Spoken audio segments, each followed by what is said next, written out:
Hey guys, welcome back to my channel. You're watching Advait, the Fourth Empire, and today we'll be going over the match between India and England at Lord's, the third test match. And of course, my god, that was a brilliant one.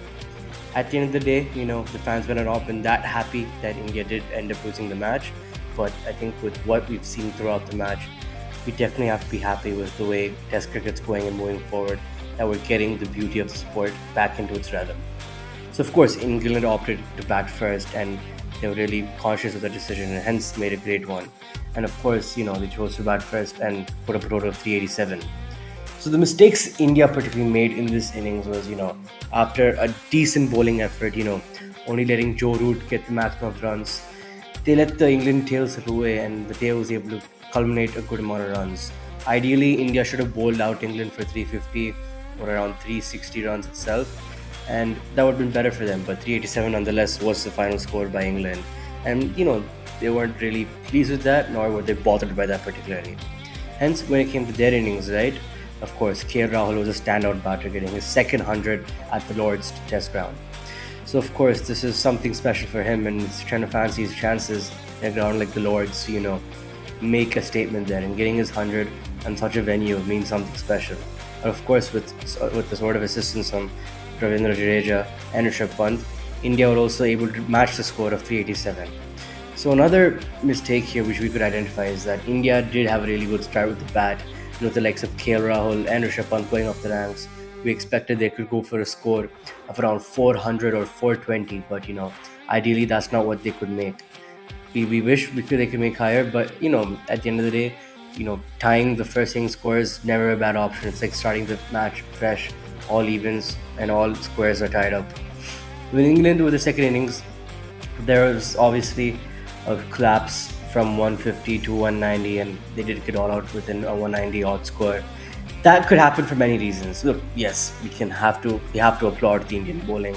That was one to reckon with. Washington Sundar did it brilliant, but at the end of the day, I just felt like it was also reckless batting from the England batsmen, because at the end of the day, Bazball is one that shows that it's supposed to show that they have the fearless batting, that they can step up to any challenge against any lineup with the likes of Bumrah and Siraj and Akashdeep.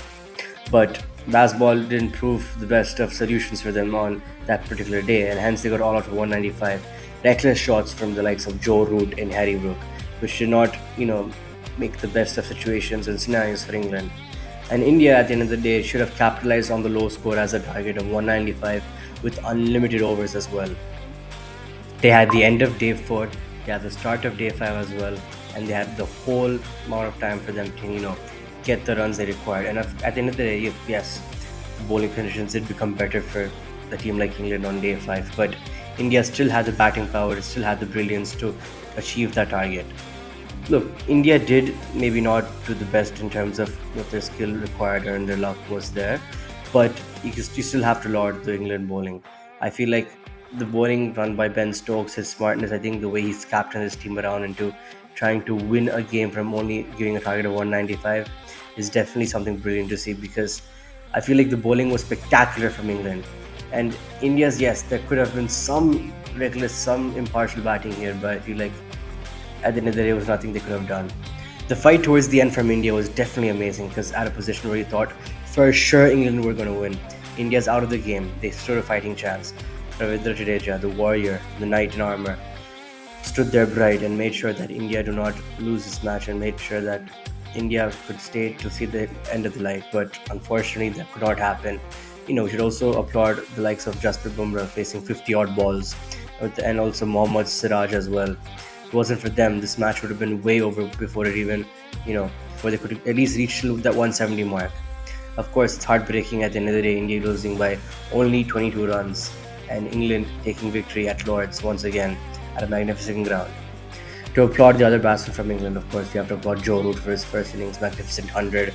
That, I think, came in clutch for them. That came in great and handy time, alongside Jamie Smith and Brydon Carse as well, scoring respective 50s.